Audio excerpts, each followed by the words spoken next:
சான்றோருக்கும் சான்றோருக்கும் என் முதற்கண் வணக்கத்தை தெரிவித்துக் கொள்கிறேன். என் பெயர் முத்து சுபஸ்ரீ. என் பெயர் மமிதா. நாங்கள் இருவரும் 5ஆம் வகுப்பு படித்து வருகிறேன். என் பள்ளியின் பெயர் ஊராட்சி தொடக்கப்பள்ளி சேரன் மகாதேவி, திருநெல்வேலி மாவட்டம். நாங்கள் இருவரும் இன்று ஊஞ்சல் பத்திரிகை வாசிக்க வந்துள்ளோம். விடுதலையை விரும்பியவர். அன்று ஓணம் பண்டிகை. வீதிகள் நிறைய சிறுவர்கள் விளையாடிக் கொண்டிருந்தனர். அந்த சிறுவனும் ஆசையாக விளையாட சென்றான். அவனை யாரும் விளையாட்டில் சேர்த்துக் கொள்ளவில்லை. படிக்கதான் விடவில்லை. விளையாட்டிலும் நம்மை சேர்த்துக் கொள்ளவில்லையே என்று ஏங்கினான். தன்னை போன்றே சிலருக்கும் கல்வி கிடைக்காததை நினைத்து வருந்தினான். சிறுவன் இளைஞனானார். தன் பகுதி நண்பர்களுடன் கால்பந்து விளையாடிக் கொண்டிருக்கும் போது பந்து அடிக்கடி பக்கத்தில் உள்ள ஒரு வீட்டின் கூரையில் விழுந்தது. அதை கண்ட வீட்டுக்காரர், இனிமேல் எங்கள் இளைஞர்களுடன் நீ விளையாடக்கூடாது என்று எச்சரித்தார். அவர் மறுக்கப்படும் உரிமைகளுக்காக குரல் கொடுக்க தொடங்கினார். தம் மக்கள் நடக்கக்கூடாது என்று கட்டுப்பாடுகள் விதிக்கப்பட்ட தெருக்களில் மணி சத்தத்துடன் மாட்டு வண்டியில் பயணம் செய்தார்.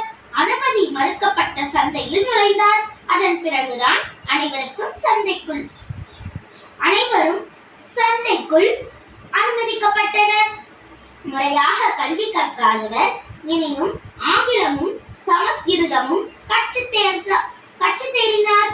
மகாத்மா காந்தியுடன் இணைந்து ஆலய நுழைவு போராட்டத்தில் ஈடுபட்டார். அநீதிக்கு இடம் கொடாதே, அநீதிக்கு அடி பணியாதே என்று சொன்னவர் வேறு யாரும் அல்ல, கேரளத்தின் பெங்களூர் பெருங்காட்டுவிளை ஐயங்காளிதான்.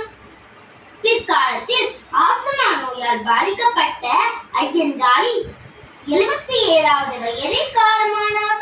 இவரது சிலை திருவனந்தபுரத்தில் அன்றைய பிரதமர் இந்திரா காந்தியால் திறக்கப்பட்டது. சித்திரங்கள்.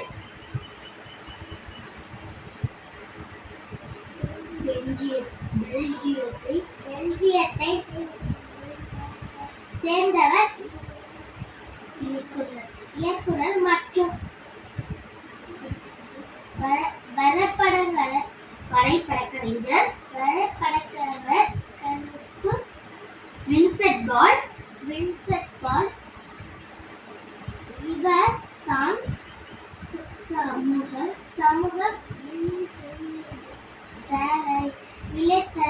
வலைத்தள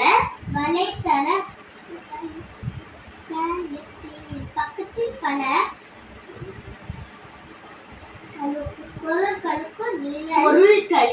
பொருட்களின் நிழல் உருவங்களை கொண்டு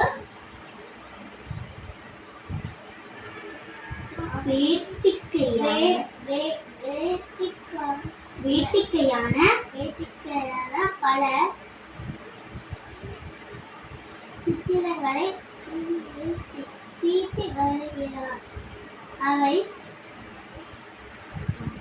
கார்ப்பரேட் வியப்பில் ஆழ்த்தி